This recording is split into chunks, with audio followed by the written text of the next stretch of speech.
உன்னை சட்டமன்றத்துக்குள்ள வச்சு பாத்துக்கிறோம்டா. சட்டமன்றத்தை பூட்டுனா உனக்கு எலும்பு இருக்காது, ஒட்டச்சிட்டு தான் உன்னை அடிப்பு விடுவான். தளபதி எலும்பு முறிப்பேன்னு ஒரு ஆள் பேசியிருக்கிறான். மார்க்கண்டியன் விளக்கு மாத்துக்கு பட்டு குஞ்சுன்ற மாதிரி மார்க்கண்டேயன் விளாத்தி குளம். நான் அப்பவே சொன்னேன், இந்த குளத்துக்கரில் உட்காந்தாண்டா காரியம் பண்ணுவாங்க, உனக்கு நீயே காரியம் பண்ணிட்டு இன்னைக்கு வந்து வாயை விட்டுருக்க. சார். ஒரு ஷாக்கிங்கான ஒரு நியூஸ் பார்த்து துரை வைகோ சார் வந்து ஒரு ஸ்டேட்மெண்ட் கொடுத்திருந்தாங்க. அரூர்ல நடந்த சம்பவத்தில் வந்து விஜய் சார் பேரை வந்து வலுக்கட்டாயமா சேர்க்கணும் அப்படின்னு சொல்லிட்டு திமுக வற்புறுத்தினதா ஒரு ஸ்டேட்மெண்ட் சொல்லியிருக்காரு. இது மட்டுமா செஞ்சாங்க? பர்சனல் லைஃப், அவரோட தளபதியோட பர்சனல் லைஃப் பொறுத்த வரைக்கும் நேற்று வரைக்கும் ஆர்எஸ் பாரதின்னு ஒரு அறவே காட்டு பேசிட்டு சுற்றுமா மேடைகள் ஏறி. இங்கே வந்து இன்றைக்கு இத்தனை நீதிபதிகள் படித்து வந்ததுக்கு காரணமே திமுக போட்ட பிச்சைன்னு பேசுன்னு நம்மளை கொஞ்சம் நாகரிகமாக போயிடலாம். ஆஸ்பத்திரி போறியா? ஆஸ்பத்திரி போறேன்.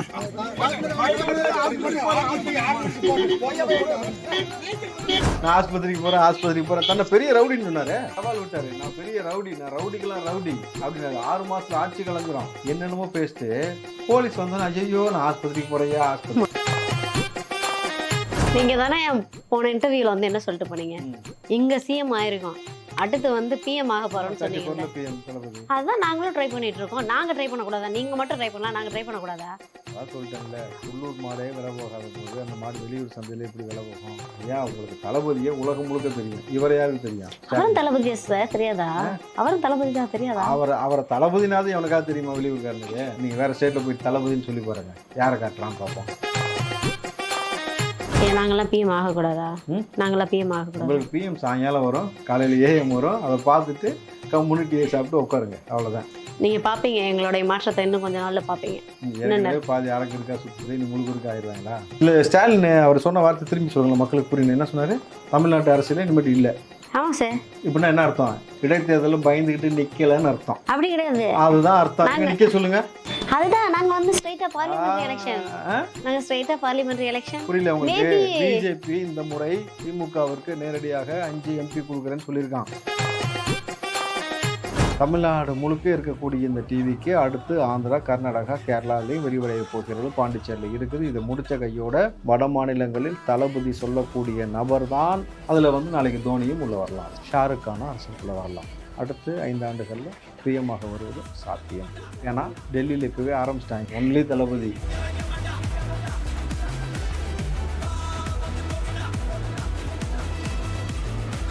கிரெடிட் கார்டு ஓவர் டியூவா, மல்டிபிள் இஎம்ஐ ஸ்ட்ரெஸ்ஸா? இனி ஒரே இஎம்ஐல ஈஸியா மேனேஜ் பண்ணலாம். Power of one EMI. Sir வணக்கம். வணக்கம்மா. ஸோ உங்ககிட்ட நிறைய விஷயம் பேசினேன். அதுக்கு முன்னாடி உங்ககிட்ட ஒரு போஸ்ட்டை காட்டணும்னு எனக்கு ஒரு ஆசை. நான் உங்ககிட்ட இருந்து ரெஸ்பான்ஸ் வர்றதை தான் நிறைய பேர் விரும்புகிறாங்க. நீங்கள் மட்டும்தான் தளபதி வந்து இங்கே தமிழ்நாட்டுக்கு மட்டும் இல்லை இந்தியாவுக்கே நாங்கள் இனிமேல் சிஎம் சாரை கொண்டு போவோம்னு சொல்லுவீங்களா? இனிமேல் தமிழ்நாட்டுக்கு மட்டும் கிடையாதுங்க ஸ்டாலின், தெரிஞ்சுக்கோங்க. உள்ளூர்லேயே விலை போகாத மாடு வெளியூர்ல எங்க போய் போகும்னு சொல்லுவாங்க. அப்படி கொடுத்துருங்க போன கேட்குறேன் நான். அதாவது உள்ளூர்காரன்ட்டே நாங்கள் காலங்காலமாக நாங்கள் தான் 3 தலைமுறையாக இருக்கோம், 70 வருஷம் ஆலமரம்னு சொல்லியே 10 காசுக்கு பிரயோஜனம் இல்லை, கிளம்புன்ட்டாங்க. எம்எல்ஏவை கூட ஜெயிக்க முடியாமல் முட்டுச்சந்தில் உட்காந்துக்கிட்டு ஆளை வச்சு பேரம் பேசி 6 மாதத்தில் ஆட்சி கழிச்சுனடா வீரவசனம் பேசுறீங்கன்னு பார்த்தா அப்பாவும் பிள்ளையும் 6 மாதத்தில் ஆட்சி கலைஞ்சிருன்னு சொன்னாக்கா இந்த கேவலமான வேலையை பார்த்து வச்சுட்டு இதில் வந்து வீரவசனம். ஆனால் நீங்கள் வந்து ஆட்சி கலைக்கிறதுக்கும் பேரம் பேசுறதுக்கு தான் பேரம் வரைக்கும் அரசியலுக்கு வந்தியான்னு கேட்குறேன். பேரம் பேசுறது பேரம் வரைக்கும் அரசியலுக்கு வந்த இப்படி வெக்கங்கட்ட வேலையை செஞ்சுட்டு இப்போ என்னமோ. நீங்கள் தானே போன இன்டர்வியூவில் வந்து என்ன சொல்லிட்டு போனீங்க, இங்கே சிஎம் ஆயிருக்கோம், அடுத்து வந்து பிஎம் ஆக போகிறோம்னு சொன்னீங்கல்ல. அதுதான் நாங்களும் ட்ரை பண்ணிட்டு இருக்கோம். நாங்கள் ட்ரை பண்ணக்கூடாதா? நீங்கள் மட்டும் ட்ரை பண்ணலாம், நாங்கள் ட்ரை பண்ணக்கூடாதா? அதான் சொல்லிட்டேன்ல, உள்ளூர் மாடே விலை போகாத போது அந்த மாடு வெளியூர் சந்தையில் எப்படி விலை போகும்? ஐயா உங்களுக்கு தளபதியே உலகம் முழுக்க தெரியும், இவரை யாருக்கு தெரியும்? அவரும் தளபதியா சார் தெரியாதா? அவரும் தளபதி தான் தெரியாதா? அவரை தளபதினாவது எவனுக்காக தெரியுமா வெளியூர்காரனுக்கு? வெளியூர்காரனில் போயிட்டு நீங்கள் வேறு ஸ்டேட்டில் போயிட்டு தளபதின்னு சொல்லி பாருங்கள், யாரை காட்டுறான்னு பார்ப்போம். ஓகேவா? உலகம் முழுக்க தளபதினா தளபதி விஜய் மட்டும்தான், புரியுதுங்களா? நாங்களாம் பிஎம் ஆகக்கூடாதா? நாங்களாம் பிஎம் ஆகக்கூடாது. உங்களுக்கு பிஎம் சாயங்காலம் வரும், காலையில் ஏஎம் வரும், அதை பார்த்துட்டு கம்யூனிட்டியை சாப்பிட்டு உட்காருங்க, அவ்வளோதான். நீங்கள் பார்ப்பீங்க எங்களுடைய மாற்றத்தை, இன்னும் கொஞ்ச நாளில் பார்ப்பீங்க. பாதி அரைக்கு இருக்கா சுற்றுது, இன்னும் முழுக்க ஆயிடுவாங்களா? என்ன சார் நீங்கள் வந்து தொடர்ந்து வந்து நீங்கள் பண்ணுறது எதுவுமே சரியில்லை அப்படின்னு திமுக தலைவர் ஆயிருந்த முன்னாள் முதலமைச்சராக இருந்த ஸ்டாலின் அவர்கள் சொல்லியிருக்காங்க. நீங்கள் சட்டத்துடைய ஆட்சி நடத்துறீங்களா இல்லை சாத்தானுடைய ஆட்சி நடத்துறீங்களா? சாத்தான்களை விரட்டி விட்டு ஆட்சி நடத்துகிறோம், புரிஞ்சா? கொடுங்கோல் ஆட்சி செய்த சாத்தானை விரட்டி விட்டு ஆட்சி செய்து கொண்டிருக்கிறோம். மக்களை கொன்று குவித்து பிணங்கள் மீது சிம்மாசனம் அமைத்து அமர்ந்த சாத்தானை விரட்டி விட்டு ஆட்சி செய்து கொண்டிருக்கிறோம். சமூக நீதியை சவப்பட்டில் ஏற்றிய திமுகவை விரட்டி அடித்து விட்டு நல்லாட்சி கொடுத்து கொண்டிருக்கிறோம். லஞ்ச லாவணிய ஊழலை ஒழித்து விட்டு ஒரு ஆட்சி நடந்து கொண்டிருக்கிறோம். கூடி சீக்கிரம் யார் அந்த சாரு, உள்ளே போனவன் யார், பிரியாணி வாங்கி தின்னவன் யார், எல்லாம் வெளியில் வரும். அறநிலைத்துறையில் எவன்லாம் வந்து காசு அடித்தான், எவன்லாம் வந்து தங்கத்தை அடித்தான், எல்லாமே வெளியில் வரும். ஒவ்வொரு துறை சார்ந்து பாட்டிலுக்கு 10 ரூபா வாங்கிட்டு காலைல சாயங்காலம் கையெழுத்து போட்டதோட இதோட கம்முன்னு போயிடலாம் நினைக்கிற யாருமே விட்டுறதா இல்லை. இவ்வளோ சொல்கிற நீ இல்லை ஸ்டாலின் அவர் சொன்ன வார்த்தை திரும்பி சொல்லுங்களேன், மக்களுக்கு புரியணும். என்ன சொன்னார்? தமிழ்நாட்டு அரசியலே இனிமேட்டு இல்லை. ஆமாம் சார். இப்படின்னா என்ன அர்த்தம்? இடைத்தேர்தலும் பயந்துக்கிட்டு நிற்கலன்னு அர்த்தம். அப்படி கிடையாது, அதுதான் அர்த்தம். நிற்க சொல்லுங்க. அதுதான் நாங்கள் வந்து ஸ்ட்ரைட்டாக பார்லிமெண்ட்ரி எலெக்ஷன், நாங்கள் ஸ்ட்ரைட்டாக பார்லிமெண்ட்ரி எலெக்ஷன். புரியல உங்களுக்கு? பிஜேபி இந்த முறை திமுகவிற்கு நேரடியாக 5 MP கொடுக்குறேன்னு சொல்லியிருக்கான். அவன் காலை பிடிச்சி நக்கிக்கிட்டு எப்படியாவது அது மூலமாக உள்ளே போயிடலாம் அப்படின்னு ஒரு அரசியலுக்குள்ளே ஒரு வேலையை செஞ்சுக்கிட்டு இருக்கிறாங்க. புரியுதா உங்களுக்கு? என்றைக்கு அதிமுகவை சார்ந்த எடப்பாடியை வந்து நீங்கள் வந்து சிஎம் ஆக்கணும் முடிவு பண்ணியோ, அன்னைக்கே மோடி சொன்னதுக்கு ஆமாஞ்சாமி போட்டியோ, அன்னைக்கே நீங்கள் 3 பேரும் ஒரே குட்டையில் ஒரு மட்டன்னு தமிழ்நாட்டு மக்களுக்கு தெரியும். இனி உங்கள் வேகாது. இல்லை, ஒரு காலகட்டத்தில் பாஜக கூட திமுக தான் கூட்டணி வச்சிருக்காங்களே, அப்புறம் இப்போ மறுபடியும் வைப்பாங்க. காலமாக வச்சுட்டு தான் இருக்கிறாங்க. இனிமேட்டு வந்து அப்படியே இருந்து அப்படியே முடிச்சுட்டு போயிடணும். இதில் என்ன ஒரு பிரமாதம்னா, ஸ்டாலின் அங்கே போகிறதுனால இனி பிஜேபியோட லைஃபும் க்ளோஸு. தமிழ்நாடு முழுக்க இருக்கக்கூடிய இந்த டிவிக்கு அடுத்து ஆந்திரா, கர்நாடகா, கேரளாலையும் விரிவடைய போகிறது. பாண்டிச்சேரியில் இருக்குது. இதை முடித்த கையோட வட மாநிலங்களில் தளபதி சொல்லக்கூடிய நபர் தான் எப்படி தமிழக வெற்றி கழகமோ அதே மாதிரி ஆந்திரா வெற்றி கழகம், கேரளா வெற்றி கழகம், மகாராஷ்டிரா வெற்றி கழகம், இந்த மாதிரி வரும். அன்னைக்கு தளபதி சொல்லக்கூடிய நபர் அரசியலுக்குள்ளே இந்த நம்மளுடைய டிவிக்கேவை ரெப்ரசன்ட் பண்ணி வருவாங்க. இங்கே டிவிக்கேனா அங்கே வந்து மகாராஷ்டிரானா எம்பி. அதில் வந்து நாளைக்கு தோனியும் உள்ளே வரலாம் அரசியலில், ஷாருக் கானும் அரசியலுக்குள்ளே வரலாம். தளபதியை ரெப்ரசன்ட் பண்ணி தமிழ்நாட்டில் இருக்க போல உலகம் முழுக்க, அதாவது இந்தியா முழுக்க எல்லா மாநிலங்களிலும் அந்தந்த நபர்கள் வருவார்கள். தளபதி கொடுக்கக்கூடிய இந்த ஆட்சியை இந்தியா எதிர்பார்க்கிறது. ஊழலை காமராஜருக்கு பிறகு யாரும் ஒழிக்க முடியாது. காமராஜரே இப்போ பிறந்து வந்தால் கூட திமுக கெடுத்துருவான்னு சொன்ன நேரத்தில் இன்றைக்கு ஊழல் இல்லை. புரியுதுங்களா? காமராஜராகவும் எம்ஜிஆராகவும் ஜெயலலிதாகவும் அவர் வந்து எந்தெந்த ரூபத்தில் எப்படி எந்தெந்த விஷயத்தில் இருக்கணுமோ அப்படி பெரியார் ரூபத்தில், அம்பேத்கர் ரூபத்தில் மாறி மாறி இருந்து கொண்டே இருக்கிற நம்மளும் இந்த ஆட்சியை இந்தியா எதிர்பார்க்கிறது. தளபதி சொன்னது போல தமிழ்நாட்டுடைய எப்படி முதலமைச்சராக ஜோசப் விஜய் என்னும் நான் பதவி ஏற்றாரோ அதே போல் இந்திய பிரதமராக ஜோசப் விஜய் என்னும் நான் பதவி ஏற்பார். உலக நாடுகள் முழுக்க வலம் வருவார். உலக நாடு தலைவர்களை சந்திப்பார். இந்தியாவை மதசார்பற்ற நாடாக மாற்றுவதற்கான எல்லா தகுதியும் வாய்ந்த தமிழ்நாட்டுக்குள்ளே சாதி மதங்களை கடந்து எப்படி தளபதியை நேசிக்கிறாங்களோ அதே போல் இந்தியா முழுக்க அவரை நேசிப்பாங்க. இதுதான் நடக்கும். உசுப்பேத்தி உடம்பு ரணகலமாக்கிக்கிட்டு இருக்கீங்க பாஸ். நீங்கள் அப்படி சொல்லி ரணகலமாகி போய் எம்எல்ஏ கூட ஆகா வக்கு இல்லாமல் உட்காந்துருக்குது ஒரு ஆள். நான் வந்து பெரிய ரவுடின்னு சொல்லி பேசி இன்னைக்கு ஒரு ஆள் வாயா வந்து ஸ்டேஷனுக்கு ஏற்ற போறேன்னு சொன்னேன்னு நெஞ்ச பிடிச்சிட்டு ஐயோ எனக்கு வலி ஓடுனது நீ. நான் அவருக்கு அப்புறம் வரேன். உசுப்பேத்தி உடம்பு ரணகலமாக்குனீங்க. எதுக்கு தெரியுமா சொல்றேன்? நீங்க காக்கி பேண்ட் போட்டு ரேம்ப் வாக் பண்ணீங்க, நாங்களும் பண்ணோம். ஸோ அதுக்கப்புறமா துண்டை தூக்கி வீச சொன்னீங்க, நாங்களும் துண்டை தூக்கி வீசணும். அதுக்கப்புறம் போராடமெல்லாம் நான் தான் உங்க அண்ணன் ஸ்டாலின் தான் உங்க அண்ணன்னு சொல்ல அதையும் சொன்னோம்.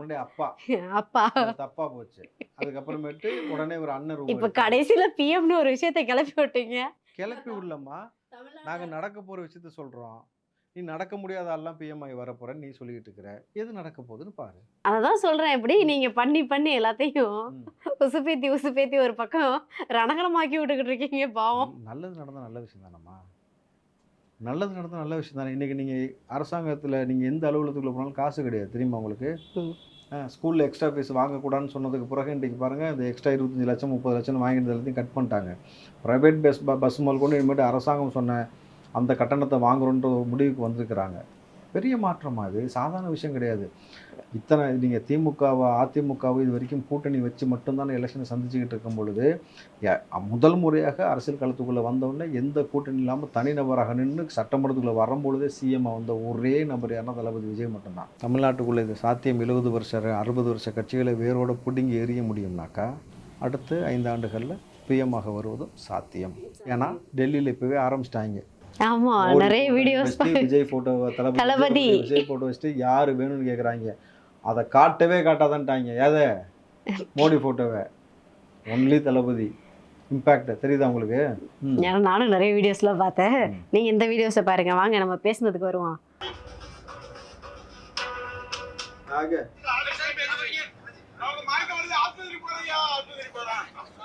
நான் ஜெயிலுக்கு போகிறேன் அப்படின்ற மாதிரி நான் ஆஸ்பத்திரிக்கு போகிறேன் தன்னை பெரிய ரவுடின்னு சொன்னார். சவால் விட்டார். நான் பெரிய ரவுடி, நான் ரவுடிக்கெல்லாம் ரவுடி அப்படின்னாரு. 6 மாதத்தில் ஆட்சி கலைஞ்சிரும் என்னென்னமோ பேசிட்டு போலீஸ் வந்தோன்னா ஐயோ நான் ஆஸ்பத்திரிக்கு போகிறேயா, மயக்கம் வருதையா என்னங்க இப்படி கெத்தா தைரியமா துணிச்சலா பேசணும்னு நினைச்ச எல்லாத்தையும் பேசின ஒரு மனுஷன் எப்படி ஆக்கி விட்டீங்க?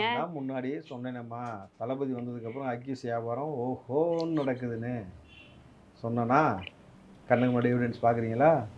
அவ்வளோதான். யாருக்கு வக்காலத்து வாங்கிட்டு வந்திருக்குது? யாருக்கு வக்காலத்து வாங்கிட்டு? தளபதி எலும்பு முறிப்பேன்னு ஒரு ஆள் பேசியிருக்கிறான். மார்க்கண்டேயன். விளக்கு மாத்துக்கு பட்டு குஞ்சுன்ற மாதிரி மார்க்கண்டேயன். விளாத்தி குளம். நான் அப்போவே சொன்னேன், இந்த குளத்துக்கரில் உட்காந்தாண்டா காரியம் பண்ணுவாங்க, உனக்கு நீயே காரியம் பண்ணிட்டு இன்றைக்கி வந்து வாயை விட்டுருக்க. ஒரு முதலமைச்சரை பார்த்து சட்டமன்றத்தில் வச்சு எலும்பு உடைச்சிருவேன்னு சொல்கிறது கருத்துரிமையா? இதே வார்த்தையை தாவே கேட்குறேன், ஒரு பேச்சுக்கு சொல்கிறேன், நடக்க போகிறதில்ல. சட்டமன்றத்துக்குள்ளே வச்சு ஸ்டாலின் அவருடைய எலும்பு உடைச்சிருவேன் ஒரு தாவேக்க நபர் பேசினா நீங்கள் ஒத்துப்பீங்களா? ஏன்னா ஒரு தாவேக்க நபர் அதை செய்ய போகிறதும் கிடையாது, ஸ்டாலின் வந்து சட்டமன்றத்துக்குள்ளே வர போகிறதும் கிடையாது. ஓகே, சரி. இப்போது அவர் இப்படி ஒரு விஷயம் பேசினதுக்கு வந்து வன்னியரசு சார் ஒரு விஷயம் போட்டிருந்தாங்க ட்விட்டர். என்ன அப்படின்னா, எல்லாருக்குமே எலும்பு இருக்குது, அவங்க இருக்கட்டும் அப்படின்னு. அதை எப்படி பார்க்குறீங்க? ஏன்னா எனக்கு தெரிஞ்சு இது வரைக்குமே வந்து அந்த கூட்டணி கட்சியில் இருக்காங்க அப்படின்னா அந்த கூட்டணி கட்சிக்கு பெருசாக ஃபேவராகவும் பேச மாட்டாங்க, அகெயின்ஸ்டாகவும் பேச மாட்டாங்க. இந்த மாதிரி துணிச்சலாக கருத்து போகிறதே வந்து ஒரு வரவேற்கத்தக்க விஷயம் தான். அதுவும் இந்த ஆட்சியாக தான் நடக்குதோ அப்படின்ற திமுகவை எதிர்த்து இத்தனை நாள் பயணம் பண்ணிட்டு இருந்தவங்க இன்னைக்கு ஆமாம். ஏன்னா பல காலமாக வந்து திருமா சாரோட மைண்ட் செட் அப்படின்றது ஒரு மாதிரி நம்ம இங்கே இருக்கோமா அங்கே இருக்கமான்ற ஒரு இருந்துச்சு. ஆமாம். திடீர்னு வன்னியரசு சார் வந்துட்டு உங்களுக்கும் எலும்பு இருக்குது தெரியும்ல அப்படின்னோடனே அப்பா துணிஞ்சு எல்லாருமே பேச ஆரம்பிச்சிட்டாங்க போல அப்படின்ற ஒரு மைண்ட் செட் இருக்கு இல்லையா? இல்லைம்மா, இது எப்படி பார்க்கணும்னா, நீங்கள் 4 நூற்றாண்டு காலமாக கனவாகவே இருந்தது அவங்க வாழ்க்கை. விடுதலை சிறுத்தைகள் வந்து அமைச்சர் பதவின்றது எட்டாக்கனி. அது எந்த ஜென்மத்திலையும் வந்து தளபதின்ற ஒரு நபர் அரசியலுக்கு வராமல் இருந்திருந்தால் கிடச்சிருக்காது இவங்களுக்கு. நீங்கள் பல ஆண்டுகளுக்கு பிறகு காங்கிரஸுக்கு மறுபடியும் உயிர் கிடச்சிருக்குது அமைச்சர வேலை. இப்போ நீங்கள் ஐயுஎம்எல்லாக இருக்கட்டும், இந்த போல் இருக்கக்கூடிய கட்சிகளுக்கு இன்றைக்கி உயிர் கொடுத்துருக்குறாங்கன்னும் பொழுது இத்தனை ஆண்டு காலமாக திட்டமிட்டு இந்த 2 திராவிட கட்சிகளும் கூட்டணி கட்சிகளை அழித்தது தான் வரலாறு. முதல் முறையாக எலெக்ஷனில் கூட்டணி கூட வைக்கலாமா, ஆனால் தளபதி சொன்னது போல் ஆட்சி அதிகாரத்தில் கொடுத்து இன்றைக்கு அந்த துறைக்கு என்ன பேர் வச்சுருக்காரு?